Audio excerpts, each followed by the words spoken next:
Un tribunal, celui de Metz en Lorraine, pour partir en quête de justice. Une justice essentielle à la démocratie et pourtant une justice malmenée, critiquée comme jamais. Elle traverse aujourd'hui une crise budgétaire et morale sans précédent. Dans le même temps, cette justice fascine. Dans le Grand Est, il suffit de citer quelques grandes affaires pour s'en rendre compte. L'affaire du petit Grégory, le double homicide de Montigny-lès-Metz ou encore l'étrangleur de la Robertsau jusqu'à l'affaire Fourniret. Tant et tant de drames qui ont bouleversé notre monde, qui ont fait évoluer notre société aussi. Bienvenue dans Enquête de région. Au sommaire, le drame des affaires non élucidées. Ces fameux cold cases laissent des victimes sans réponse. Dans les Vosges, l'affaire du petit Grégory notamment a laissé un profond traumatisme. On a un peu ras-le-bol de cette histoire, quoi. D'autant plus que ça ne débouche sur rien. Des dossiers au long cours qui ont encouragé le développement de nouvelles techniques d'enquête. Les avancées scientifiques permettent aujourd'hui d'élucider des affaires que l'on croyait perdues à jamais. Tant de la justice, tant de l'émotion. Le fossé se creuse-t-il? L'opinion publique se fait pressante, mais les moyens sont restreints. Nous en débattrons avec 3 invités, dont un ancien magistrat qui ne mâche pas ses mots, le Lorrain et très charismatique juge Gilles Bertil.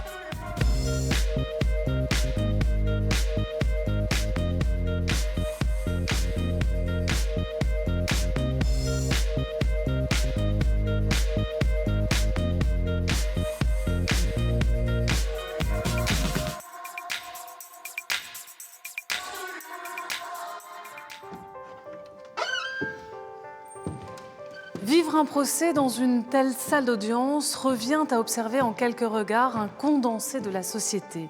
Il y a les juges, les avocats, les plaignants, les accusés, les journalistes, le grand public, tous venus là pour comprendre. La justice interroge, la justice fascine. Parfois, elle déçoit et certaines affaires déchaînent particulièrement les passions. Pour exemple, c'est ici que s'est joué l'un des derniers actes de l'affaire de l'homicide de Montigny-lès-Metz. Dans ce box, Francis Holm a appris sa condamnation à perpétuité plus de 30 ans après la découverte des corps de Cyril et Alexandre. Dans ce type d'affaire, le traumatisme est total. Comme pour le petit Grégory, les stigmates ineffaçables.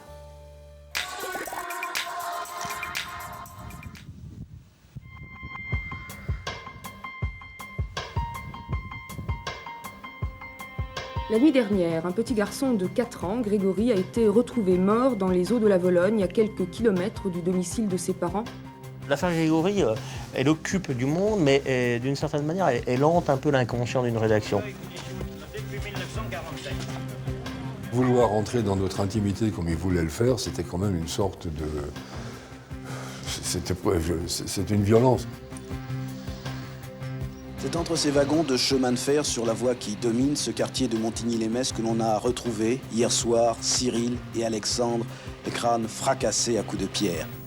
Le temps qui passe, c'est la vérité qui s'enfuit. Selon les premiers éléments de l'enquête, ça serait ici, à 4 km de l'Épange, en contrebas de la route nationale qui va de Bruyères à Épinal, que Grégory aurait été amené en voiture avant d'être jeté dans les eaux de la Vologne aux alentours de 17h30.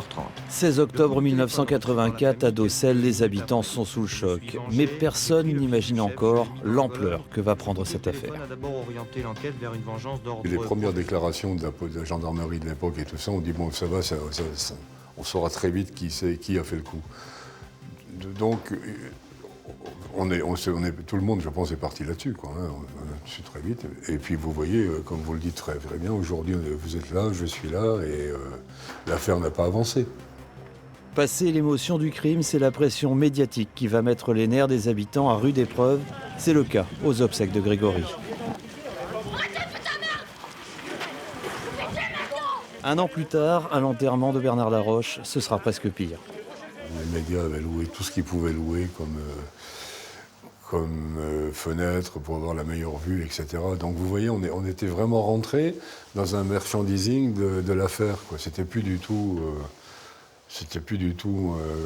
comme ça aurait dû être, quoi, avec un peu plus de retenue, quoi, Et puis l'emballement médiatique va dépasser les frontières de ces quelques communes rurales. Bientôt, c'est tout un département qui va être stigmatisé.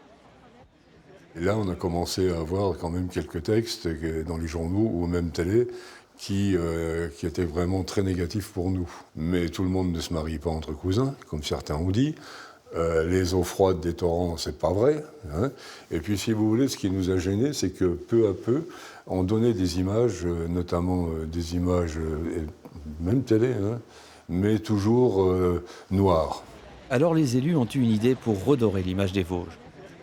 J'ai écrit à Philippe Séguin, qui était à Épinal à l'époque, pour faire part un peu du courroux de la population quand même. Hein. Et il nous a assuré d'une campagne, justement, notamment en télévision, hein, pour redonner une image qui soit une image positive de ce que sont véritablement les Vosges. Et ça a consisté, un mois de décembre, où il faisait très très froid, à monter à Vittel, dans la station thermale, un immense chapiteau, où ils ont fait venir quelques milliers d'acteurs vosgiens, économiques, sportifs, etc. Et ils ont fait défiler sur scène, toute une soirée, tous des grands témoins de Vosgiens qui avaient réussi aux quatre coins de la planète, qui revenaient dans leur département et qui racontaient que les Vosges étaient aussi autre chose, de l'innovation, de l'industrie, etc. Bilan positif, les années suivantes, le tourisme repart, le message est passé.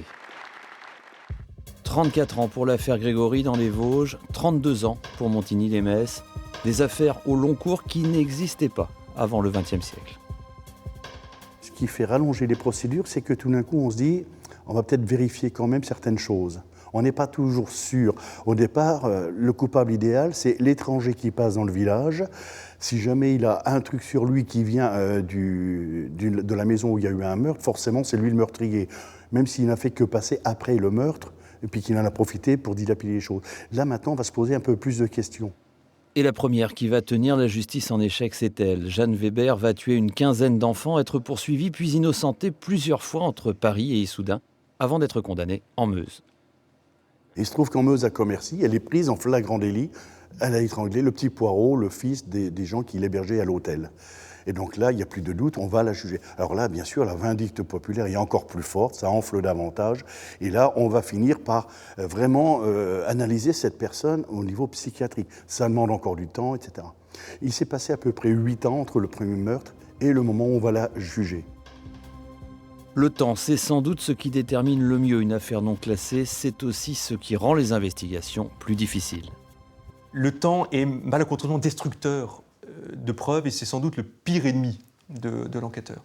Et nous sommes précisément dans cette configuration lorsque des affaires anciennes ressurgissent dans une situation où tout a joué contre l'enquête. Parce que le temps efface évidemment les preuves matérielles, il efface de bonne ou mauvaise foi, mais aussi les souvenirs. Et à bien des égards, l'élaboration d'une enquête à l'époque contemporaine est surtout articulée sur des témoignages, ainsi que sur les fameuses preuves à connotation scientifique, comme les empreintes, les traces ADN et ce type d'éléments probatoires. De telle sorte que une scène de crime n'a évidemment plus du tout le même aspect selon que vous la voyez 24 heures après les événements ou 10 ans après. Le temps, c'est aussi le temps de la prescription, de ce moment à partir duquel il n'y aura même pas d'enquête, l'affaire restera non classée. C'est la première et fondamentale question que doivent se poser et les policiers et les magistrats qui supervisent les enquêtes. C'est d'abord cet élément-là. Est-ce que l'on peut encore enquêter à travers un fait qui est ancien ? Et puis il y a ces dossiers qui n'existent même pas, ces corps qui ne seront jamais découverts, ces disparitions jamais signalées, ou enfin ces dossiers où les faits sont clairs, mais les preuves manquent. Oui, ces faits ont été commis, ils ont été commis par celui-ci, mais il y a ce qui relève de l'ordre d'une forme de conviction, qui peut être humainement fort juste, mais qui ne parvient pas à franchir le pas de la preuve pénale. Et tout l'enjeu de l'enquête judiciaire, c'est de parvenir à faire ce pas, de ce que l'on peut éventuellement croire à ce que l'on peut objectiver.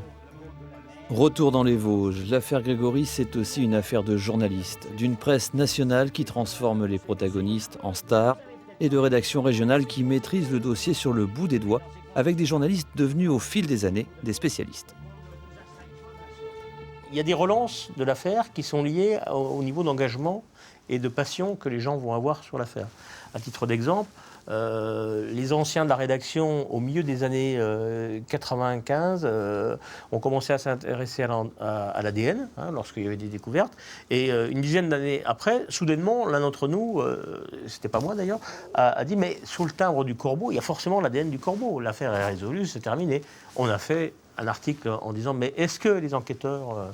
Et évidemment, ça a relancé l'affaire, c'est reparti pour un tour. Alors généralement, un petit tour de Grégory, ça dure 2 ans.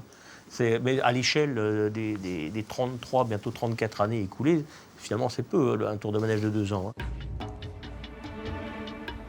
À Montigny-lès-Metz aussi, le temps a passé depuis cette journée de 1986. Les procès se sont succédés, 5 en tout. Patrick Dils a été condamné, puis innocenté, laissant la place à Francis Holm. Un feuilleton judiciaire de 31 ans et un 5e procès qui sonne comme une nouvelle épreuve pour les familles de victimes. Il paraît qu'il y a 100 témoins, alors on va voir ce qu'ils racontent tous. Vous pensez que la vérité va sortir ? J'espère. J'espère. Aux assises de Metz, il aura fallu 3 semaines pour obtenir une condamnation, un aboutissement pour les victimes. C'est très très lourd en émotion. Et elle m'a dit, maintenant je sais qui a tué mon fils. Et elle est partie, toute seule. Mais ce verdict ne convainc pas totalement. C'est l'intime conviction pure et simple qui pourrait se comprendre lors d'un premier procès, mais 30 ans après, c'est insatisfaisant, évidemment. Et très franchement, nous pouvons avoir une autre opinion que celle de la culpabilité de Francis Holm. Francis Holm qui a fait appel, il y aura donc un 6e procès. D'autres dossiers resteront eux sans doute toujours non classés. Ils laisseront un goût amer à tous ceux, familles de victimes, enquêteurs, légistes, qui se sont impliqués. Les choses que j'ai eues entre les mains et qui n'ont pas donné de résultats, je les ai toujours en mémoire, j'y pense et je ne les perds pas à l'esprit et je ne désespère pas qu'un jour ou l'autre, une occasion ou une autre, on puisse trouver la solution. Quant à l'affaire Grégory, elle continue à avoir des conséquences pour les protagonistes. Le juge Lambert, magistrat instructeur, lui, n'a pas supporté le dernier rebondissement du dossier. Quant aux habitants de Docelles ou de l'Épange, eux doivent continuer à vivre avec les questions des enquêteurs et celles des journalistes. Ça fait encore beaucoup parler, quoi, en fait. D'autant plus que c'est toujours relayé par les médias. Alors, voilà. Cela dit, c'est vrai qu'on a un peu ras-le-bol de cette histoire, quoi. D'autant plus que ça ne débouche sur rien, quoi. Surtout les clients, ils en ont un peu marre. Ouais. Voilà, d'en entendre parler, de voir tout ça. Tout le monde sait, tout le monde connaît la vérité, ou suppose la vérité en tout cas, mais personne ne saura jamais rien. On est quand même partagé dans le fond, même moi, parce que je me dis qu'on arrête avec ça. Mais d'un autre côté, je me dis, si seulement il y avait la solution, qui que ce soit, quelle qu'elle soit, mais qu'enfin on respire, et puis que ce petit gamin, ce pauvre gamin, puisse lui aussi, là où il est, être en paix. Sans doute la plus emblématique des affaires non classées, l'affaire Grégory va continuer à passionner. La Vologne, elle, ne livrera peut-être jamais tous ses secrets.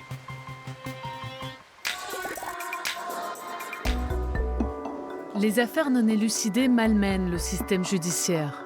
Les années passant, elles en montrent les limites, elles en pointent les failles. Et puis ces affaires au long cours finissent par coûter cher à un monde sans moyens. L'indigence de la justice, un sujet qui préoccupe beaucoup le monde des avocats, à Metz en particulier. Marc Charret, vous n'êtes pas pénaliste, mais vous vous exprimez ici en tant que porte-parole des avocats de Metz. Alors on a vu que ces affaires, ces grandes affaires, pouvaient véritablement traumatiser. On a entendu le mot « hanter ». Pourquoi ça laisse une telle amertume ? Dans des affaires de ce type-là, l'amertume se conçoit parce que est-ce qu'il est normal qu'une affaire dure aussi longtemps? Est-ce qu'il est normal qu'il y ait des décisions parfois contradictoires? Pour le commun des mortels, ça peut effectivement poser des difficultés. Ça me paraît tout à fait compréhensible. Alors dans l'affaire de Montigny-lès-Metz, il y a un homme, Patrick Dils, qui est resté des années en prison pour finalement être innocenté. On peut dire que la justice a dérapé d'une certaine façon avec cette affaire-là. Qu'est-ce que ça nous a appris sur ce système judiciaire ? Je pense que ça doit nous apprendre à tous, quel que soit le côté de la barre dans lequel on se trouve, avocats des accusés, avocats des parties civiles, magistrats, professionnels ou non, une certaine humilité. Le droit, je le dis souvent, n'est pas une science exacte. Alors il est bien évident qu'on souhaiterait qu'il le soit, mais c'est quasiment impossible. Il faut malheureusement en tirer les conséquences au cas par cas. Quand la justice est défaillante, on parle tout de suite manque de moyens. Est-ce que l'argent suffirait à tout résoudre aujourd'hui ? Je pense que d'une manière générale, les difficultés de fonctionnement de la justice au quotidien, seraient grandement résolues si on donnait à la justice les moyens financiers de fonctionner, ce qui n'est malheureusement pas le cas, loin s'en faut. Un Français donne 61 € à la justice chaque année. C'est 2 fois plus en Allemagne, c'est 200 € en Suisse. Ça dit tout ? Et je pense, oui. Nous sommes très très loin dans les classements européens. C'est, sauf erreur de ma part, quelque part à proximité de l'Azerbaïdjan. C'est un classement dont nous n'avons pas à être fiers. Et malheureusement, la justice française fonctionne comme ça. Et j'allais dire, elle fonctionne même plutôt bien compte tenu de la pauvreté de ses moyens. J'espère qu'un jour, nous remonterons dans le classement. Je n'en suis pas persuadé à court terme, malheureusement. Alors, quand on parle manque de moyens, le gouvernement, souvent en France, répond réforme. Et je pense qu'à ce propos, si je regarde bien ma montre, vous avez un rendez-vous important. Oui, nous allons statuer sur une motion qui risque d'être importante pour notre ordre et son avenir. Une nouvelle carte judiciaire se profile. 10 ans après les réformes menées par Rachida Dati, on évoque de nouvelles suppressions de juridictions. Il est question de passer de 36 à 13 cours d'appel en France, soit une par grande région. Les avocats du barreau de Metz sont vent debout. Bien, mes chers consoeurs, mes chers confrères, je vous propose d'adopter la motion suivante. Réunis le lundi 8 janvier 2018, le Conseil de l'Ordre des avocats à la Cour d'appel de Metz constate que les récentes déclarations de la garde des Sceaux, selon lesquelles il n'y aurait jamais eu de calendrier de réforme de la carte judiciaire, ne sont pas crédibles.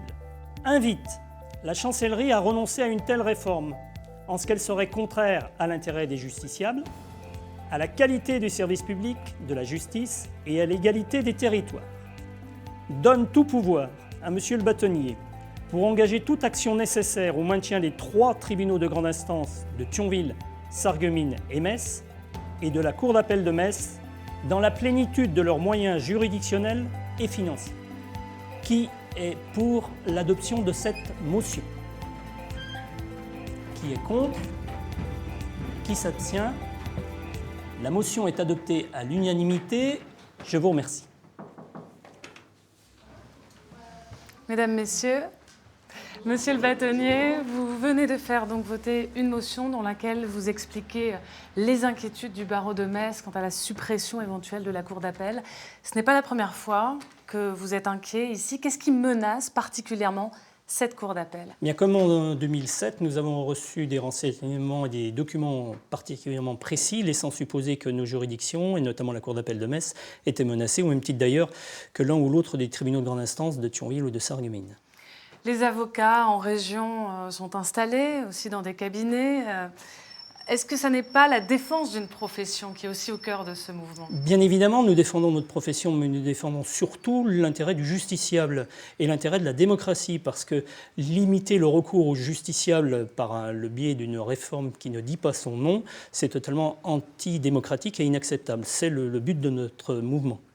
La justice de proximité, c'est là votre préoccupation majeure ? Oui, parce que si on doit supprimer des juridictions et qu'une personne qui habite à Haudon-le-Tiche ou dans le Beacherland doit faire 300 km pour avoir accès à son juge, que ce soit en appel ou en première instance, c'est totalement inacceptable.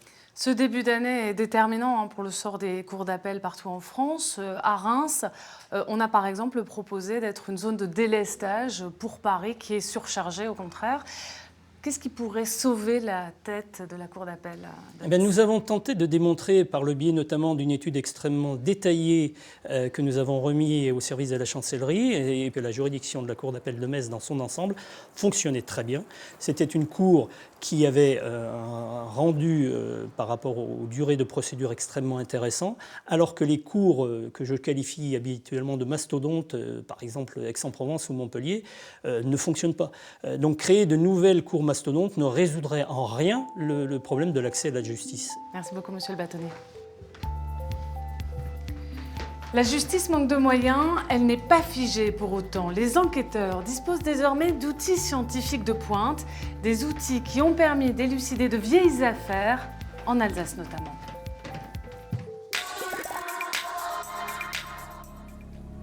Hiver 1986, un prédateur rôde dans les rues de Strasbourg. Une étudiante a été tuée, une fillette de 10 ans violée. L'agresseur se joue de la police et a l'audace d'appeler les parents de sa jeune victime. Allô? Allô? Est-ce que votre fille va bien, celle que j'ai violée la dernière fois? Comment?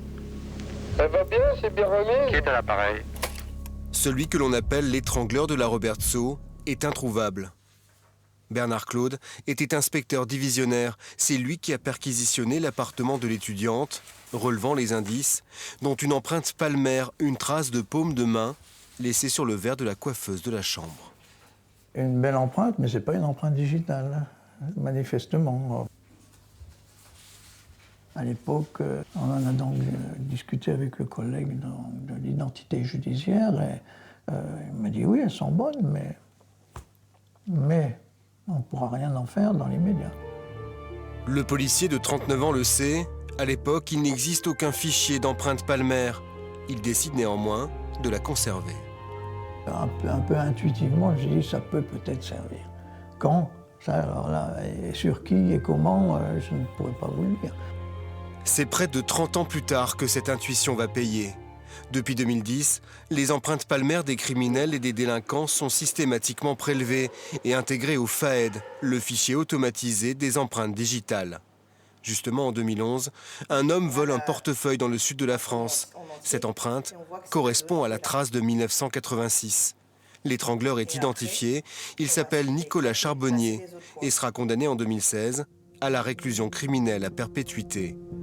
Affaire finalement bouclée, lien établi entre des crimes et un homme installé à l'autre bout de la France, grâce à la mémoire informatique et à la ténacité des enquêteurs. Il faut qu'on maintienne et ces traces à révéler et en même temps d'assurer au fil de l'eau les insertions de ces profils parce qu'à un moment ou à un autre, on peut avoir la bonne surprise ou quelqu'un qui n'a jamais fait l'objet d'une condamnation ou l'objet ne serait-ce que d'un placement en garde à vue être quand même à l'origine d'un fait important tout en étant passé à travers les mailles du filet.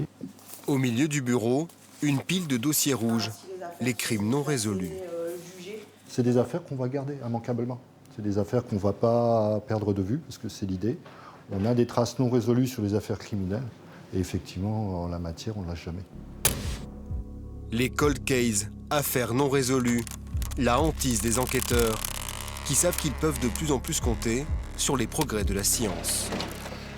En novembre dernier, une femme est interpellée, rattrapée par son passé. Lorsque les gendarmes se présentent à son domicile, elle sait de quoi il s'agit et reconnaît immédiatement être l'auteur d'un quintuple infanticide, le dénouement de l'affaire dite des bébés de Galfingue, 14 ans après les faits. C'est donc aujourd'hui la preuve que la patience, l'abnégation paient et que nous ne renonçons jamais parce que nous le devons à nos concitoyens et qu'on travaille au service de l'État. Cette fois, c'est l'ADN qui a parlé. En octobre 2003, ce Mulhousien découvre 3 sacs poubelles. Dans le trou, là, dans le coin de la souche. Quoi. Enfin, sous la souche. Quoi. À l'intérieur, les restes de 4 nouveau-nés. D'importants moyens sont déployés, toutes les pistes sont explorées. L'ADN de plus de 300 personnes est prélevé, comparé à celui des nourrissons. Mais les investigations ne donnent rien. L'enquête est au point mort. Jusqu'à cet inattendu rebondissement. Une bagarre entre voisins dans le village de Petit-Landau et un dépôt de plainte. Comme la loi le permet, l'ADN des protagonistes est prélevé et intégré au FNAEG, le fichier automatisé des empreintes génétiques. frotter l'intérieur des joues pour récupérer les cellules buccales. Un profil correspond aux échantillons relevés à Galfing. C'est celui de la mère des bébés. Le rapprochement est établi entre les faits et une femme qui vivait à une trentaine de kilomètres seulement des lieux du crime. C'est ici, en région parisienne, que l'ADN de cette femme de 53 ans a été analysé, au sein de l'Institut de recherche criminelle de la Gendarmerie nationale, un endroit ultra sécurisé. C'est dans ce laboratoire que sont analysés l'ensemble des prélèvements faits sur les suspects en garde à vue des unités de gendarmerie. Alors c'est une petite usine de production industrielle, puisque chaque année nous analysons un peu plus de 120 000 prélèvements effectués sur les suspects. L'établissement du profil génétique des individus et aussi la conservation des traces non identifiées. 220 000 scellés, certains congelés, d'autres conservés dans cette pièce. On peut aller du mégot de cigarette jusqu'à des manteaux, des couettes, ce genre de choses. Ça dépend énormément des infractions qu'on va avoir. Et à chaque fois, le point commun de ces scellés-là, ça va être une trace ADN qui a été trouvée dessus, mais qui n'a pas été encore identifiée comme appartenant à quelqu'un. Des objets conservés 40 ans, dans l'espoir qu'ils servent de preuve un jour, car depuis plusieurs années, l'ADN est souvent la clé. Cette signature, abandonnée sur les lieux. De l'ADN, il y en a plein partout dans notre corps. Et l'auteur d'un homicide ou une victime, lorsqu'il s'est passé quelque chose, eh bien, va perdre de son ADN sur la scène de crime. Et c'est cet ADN que nous allons rechercher et que nous allons essayer de pouvoir mettre en évidence. Aujourd'hui, les techniciens sont capables de trouver de l'ADN sur n'importe quel type de support, n'importe quel objet, une arme, un briquet, un tissu. La possibilité de révéler une identité, de prouver la présence sur une scène de crime, comme celle-ci, mise en place pour un exercice. Mais ce n'est pas tout. La science continue de progresser. La méthode n'est pas encore au point, mais bientôt, on utilisera peut-être l'ADN pour dresser un portrait robot. À partir d'une trace de sang, on peut, en récupérant l'empreinte génétique de la personne, eh bien, déterminer avec une probabilité quelle est la chance pour que cette personne ait plutôt les yeux bleus, plutôt les yeux bruns, plutôt un visage avec une calvitie, sans calvitie, etc. Donc des caractères physiques qui varient d'un individu à l'autre et qui se retrouveraient dans son empreinte génétique. Les médecins légistes sont en perpétuelle recherche de nouveaux outils. Une discussion entre le professeur Roll et un chercheur a débouché récemment sur la conception de cet appareil, un prototype, une sonde ultrasonore pour prendre la température du cerveau d'une victime décédée. L'objectif à la fin, c'est évidemment de pouvoir dater la mort, donc mort récente, on est dans les 2 premiers jours de la mort, de manière plus précise et en plus de manière non invasive, donc sans avoir à perforer quoi que ce soit. Plus de 3 ans de recherche et une validation imminente. Pour l'instant, pour mesurer le refroidissement d'un corps et dater la mort, on prenait la température par voie rectale, avec une marge d'erreur d'une 12aine d'heures. Cet appareil pourrait la réduire à 2 ou 3 heures, en permettant de vérifier des alibis, de disculper des suspects. Autre exemple, ce laboratoire strasbourgeois spécialisé dans l'évaluation de casques de toutes sortes est aujourd'hui une référence mondiale en matière de modélisation des traumatismes crâniens. Le modèle est unique en son genre. Il permet de mesurer sur ordinateur les limites de tolérance de la tête au choc et donc de vérifier un scénario. La blessure ou la mort a-t-elle pu être provoquée par ce que déclare un suspect? Un bébé est-il tombé de sa chaise ou a-t-il été secoué? C'est l'informatique qui peut désormais donner la réponse.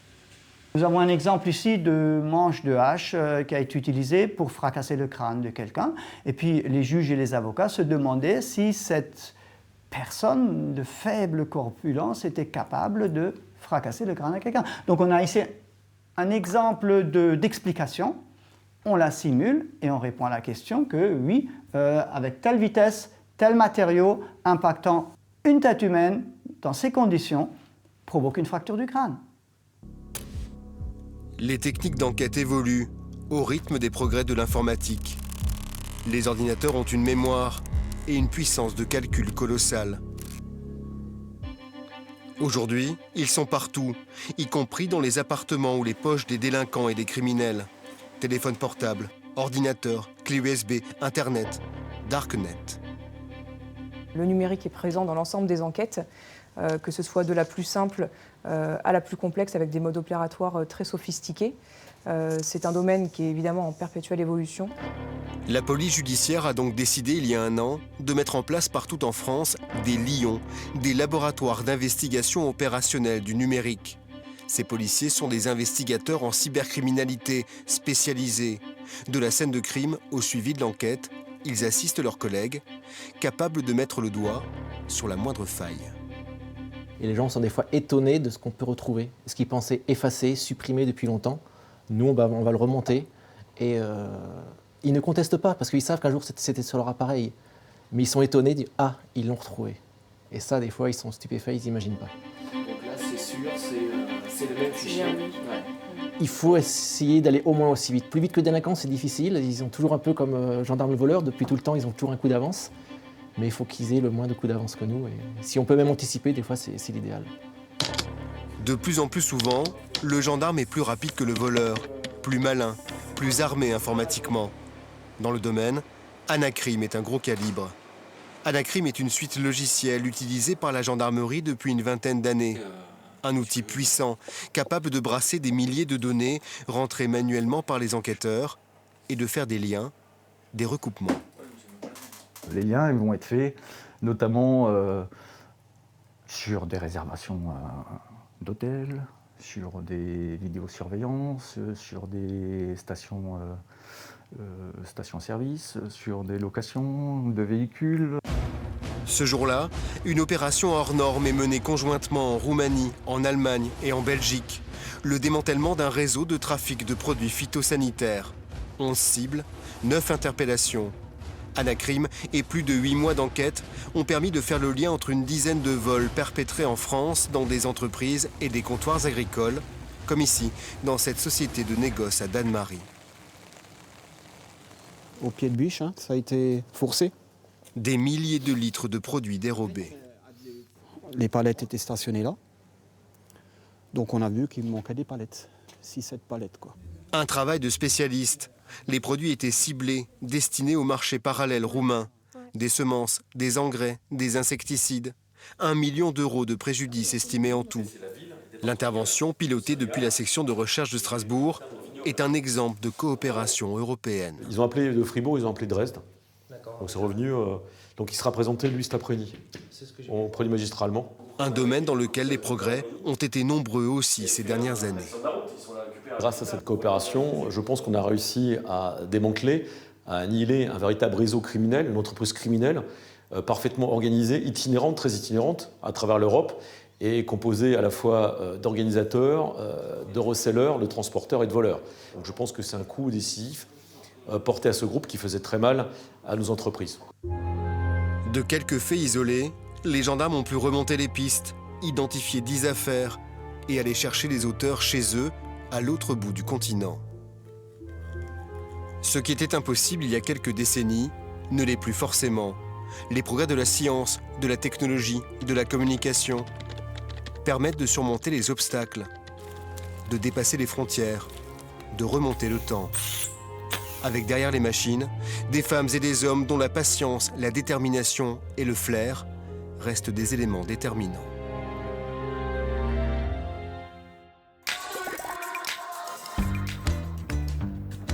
Le flair est au cœur du dossier, au cœur de la relation enquêteur-magistrat.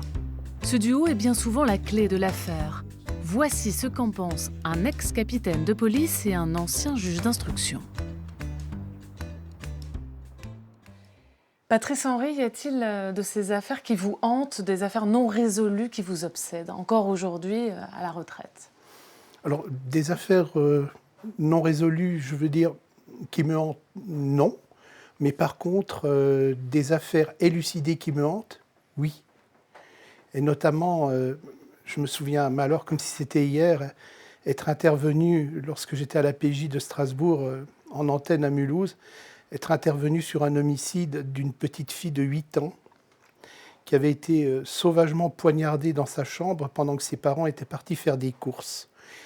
Et ce visage, vous voyez, là, j'ai des frissons, là. Cette petite fille avec ses grands cheveux blonds qui était par terre me hante encore, je vois son visage.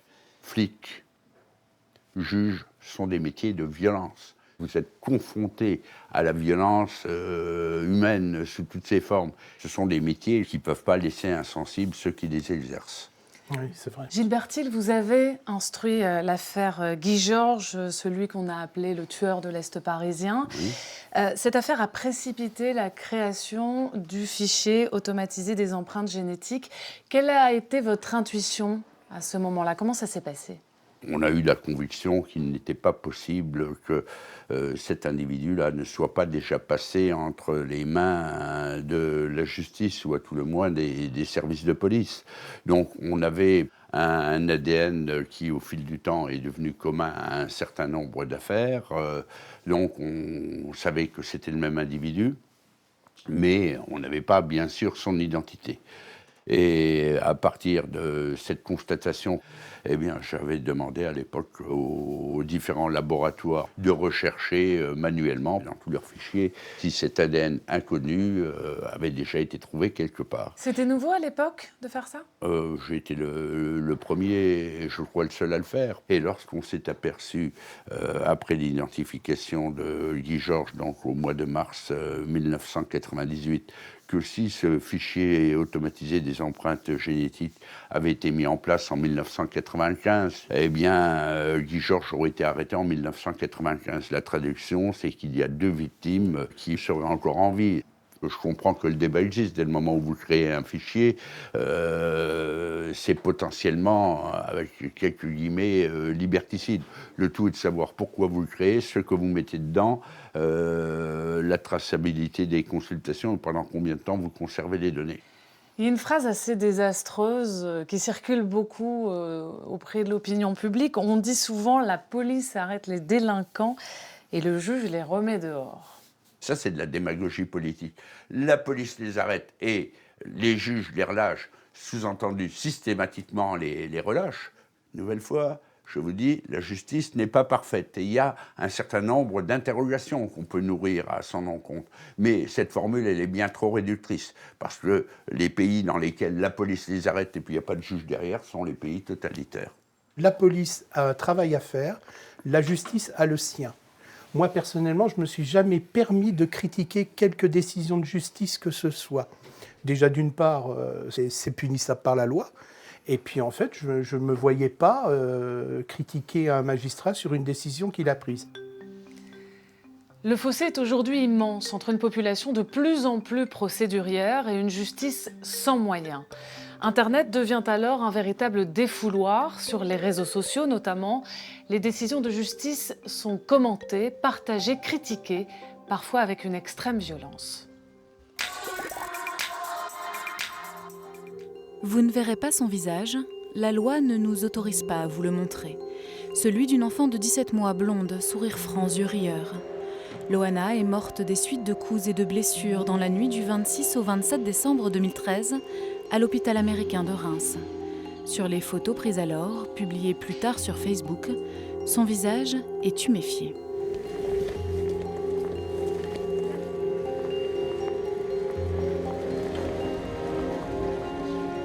Que justice soit faite. Voilà. Peine de mort. Peine de mort. L'émotion est immense pour ses proches, pour des anonymes aussi. Les médias la relayent largement. Le 29 décembre, la mère de Loana et son compagnon, qui n'est pas le père biologique de l'enfant, tous deux alors adolescents, sont mis en examen pour violence volontaire ayant entraîné la mort. 1, 2, 3.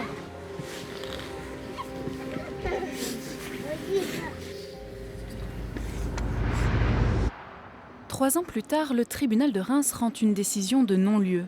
L'enquête judiciaire n'a pas permis de déterminer qui a porté les coups mortels. Il n'y aura donc pas de procès. Une décision insupportable pour les proches. Sur la page Facebook intitulée « Hommage à notre princesse Loana », les administrateurs crient leur colère. Voilà, après 2 ans et 9 mois d'attente, le verdict est tombé. Tout le monde s'en lave les mains, tout le monde s'en sort sans rien, tranquille. personne ne sera puni pour ça. C'est une honte. Ayant perdu un enfant, comment, sans procès, reconnaître aussi les proches dans leur statut de victime ?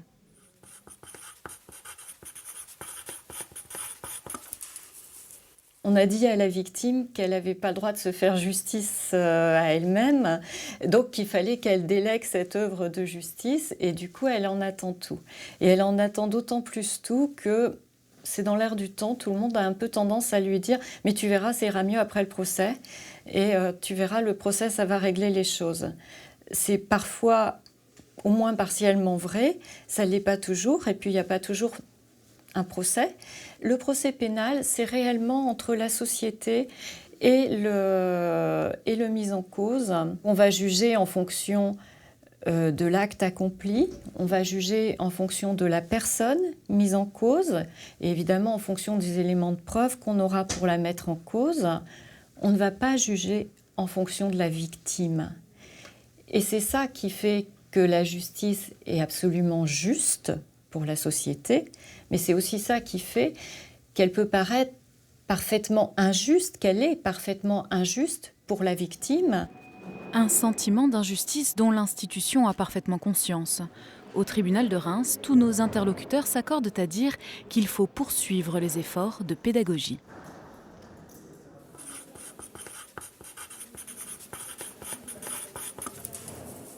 Souvent, les victimes attendent beaucoup plus que ce que va donner la décision. Ils attendent forcément le principe d'une condamnation, et puis au-delà du principe d'une condamnation, la reconnaissance de leur statut de victime. On a fait des progrès, par exemple, parce que maintenant les cours d'assises expliquent et motivent leurs décisions. On a fait des progrès parce que chaque fois que je classe une plainte, eh bien, la notification de ce classement est faite et il y a une possibilité de contester ma décision de classement. On a fait des progrès parce qu'on accompagne mieux les victimes avec la création des bureaux d'aide aux victimes et la possibilité pour elles d'être accompagnées, d'être suivies, notamment pour comprendre. Mais on aura toujours des progrès de pédagogie à faire parce que je crois que l'acceptation de la décision de justice passe aussi par l'explication du pourquoi de la décision. Si ces efforts de pédagogie profitent aux victimes, ils peuvent aussi être à destination du public, notamment sur les affaires médiatisées comme celle de la mort de Loana, où toute une communauté s'insurge. Du côté du public, l'attente est parfois encore plus forte parce qu'on ne connaît pas l'intégralité des tenants et des aboutissants. On ne connaît pas tout ce qu'il y a dans le dossier. On sait ce qu'on a pu en entendre, en dire, du côté d'une partie, d'une autre, dans la presse, dans les médias. Et chacun, finalement, devient le juge d'une affaire et se forge sa propre décision avec des éléments qui peuvent être partiels. Et le public a ce moment de se mettre à son clavier d'ordinateur ou de smartphone pour commenter, débattre ou fustiger. Autre affaire, dans une moindre mesure, qui a, elle aussi, défrayé la chronique. Ardennes, un chien meurt attaché et traîné derrière une voiture. Atroce, un chien traîné vivant par une voiture. Ardennes, l'homme qui a traîné son chien derrière sa voiture ne sera pas poursuivi. Dans cette affaire du chien traîné jusqu'à la mort en août dernier, l'enquête n'a pas permis de conclure à un acte volontaire de cruauté envers les animaux. Le propriétaire du chien a été mis en examen pour conduite en état d'ivresse. L'indignation est intense, la riposte s'organise en ligne. Les commentaires au bas des articles de presse sont virulents. Parfois, on a quand même des appels à la mort, à la haine, des choses comme ça, et oui, c'est hyper violent.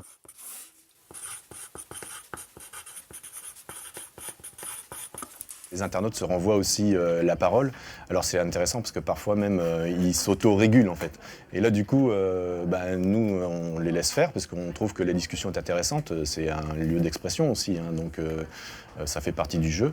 Mais oui, parfois c'est assez violent et c'est là où nous on entre en ligne de compte et que voilà, avec nos différents niveaux de modération, on peut stopper certaines dérives parce que ça va beaucoup trop loin parfois. La réaction est quasi épidermique.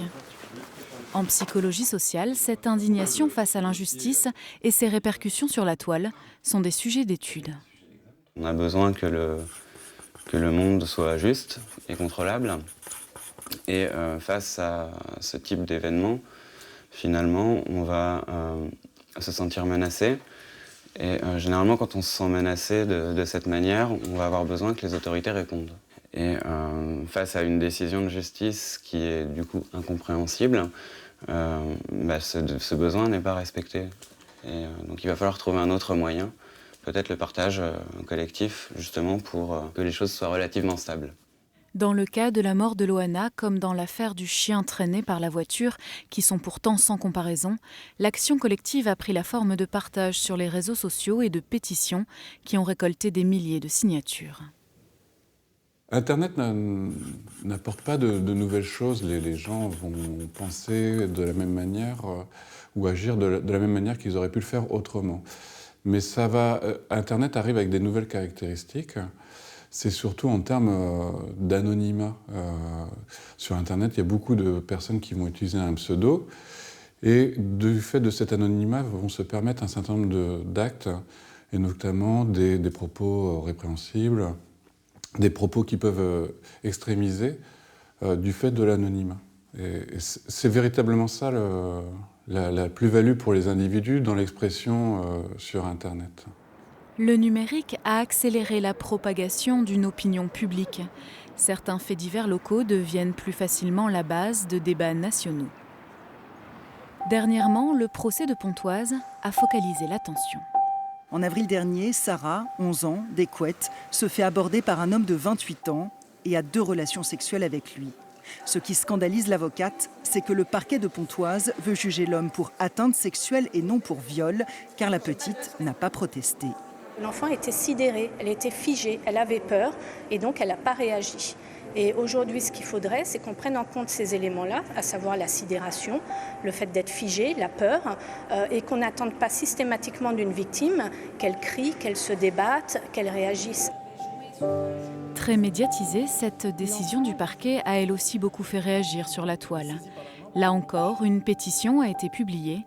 99 831 personnes l'avaient signée à la mi-décembre. Parce que c'est tout simplement intolérable et toute atteinte sexuelle sur un enfant doit être sévèrement réprimée. Peine maximale. L'exemple fera réfléchir les autres, j'espère.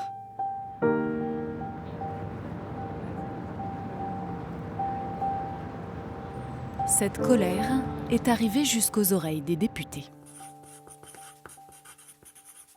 On avait eu ces dernières années pas mal de textes sur ces sujets et j'avais l'impression qu'on avait fait le tour de la question en fait. Et tout d'un coup, je me rends compte que les juges sont un peu démunis et sont amenés à relaxer ou pratiquement à relaxer une personne qui a eu des relations avec une jeune fille de 11 ans. Donc immédiatement, je me suis dit, je vais travailler ça avec mon assistante et je vais essayer de proposer quelque chose qui va combler ce vide juridique.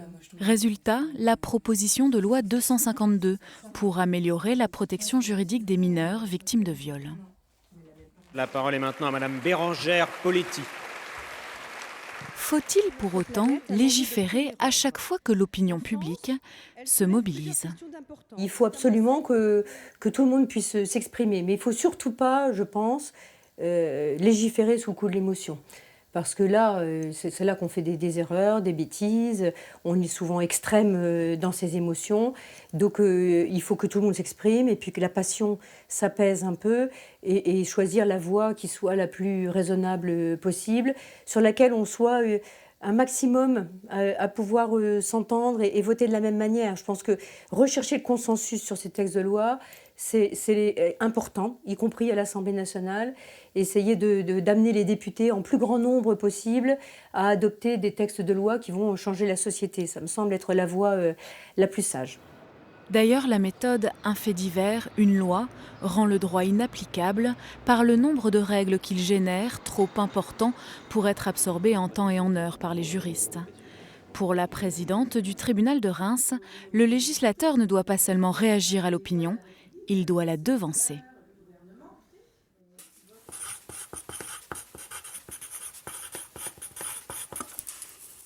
Nos concitoyens seraient bienvenus de demander à nos hommes politiques aussi d'être courageux, c'est-à-dire d'aller peut-être au-delà d'une partie de l'opinion publique.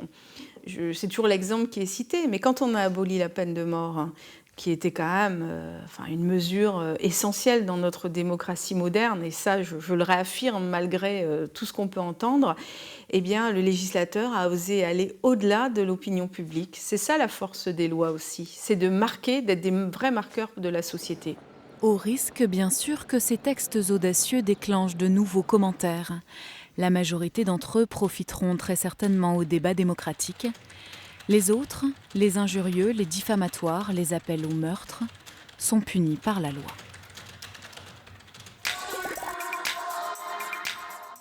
Alors, au vu des évolutions technologiques, des évolutions d'enquête, des évolutions de la société, est-ce que l'un et l'autre, vous referiez vos métiers aujourd'hui ? Juge-t-il ? Dans les conditions où j'ai pu l'exercer, elles n'étaient pas simples. Oui, je le referais. Dans les conditions actuelles qui aboutissent à une uniformisation des comportements, avec la célérité qui est exigée des uns et des autres dans une institution qui, on le sait, est particulièrement malade, faute de moyens et faute de vision politique des uns et des autres depuis des décennies. Un des anciens gardes des Sceaux a dit que la justice était en voie de clochardisation. N'ayant pas vocation à finir sur le trottoir, dans les conditions actuelles, je ne le referai plus. Moi, ce métier, je l'ai aimé, mais comme c'est pas possible. J'ai aimé faire ce métier. S'il fallait que je le refasse maintenant, je répondrais non. Pour une raison très simple, c'est que la police maintenant est devenue beaucoup trop encadrée. À l'époque, on disait qu'on était flic. Maintenant, on dit qu'on est fonctionnaire. C'est quand même un peu différent. J'ai fait des choses dans les années 80 ou dans les années 90.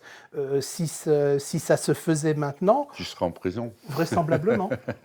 Oui, vraisemblablement.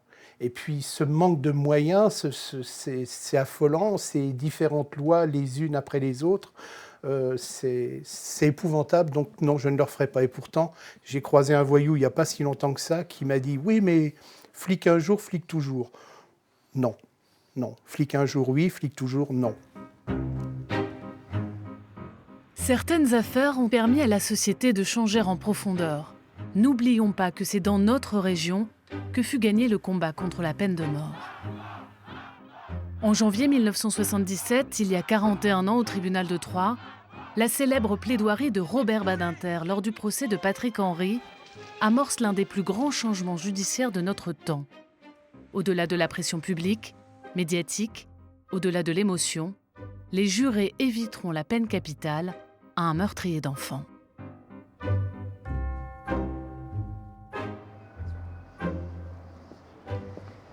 Une justice dégagée des pressions, une justice indépendante, une justice égale pour tous. La réforme qui sera bientôt lancée parviendra-t-elle à rétablir la fameuse balance ? Une chose est certaine, la justice est humaine, faite par les hommes, pour les hommes. En cela, elle a tous les défauts de la société, ses qualités aussi. À très bientôt.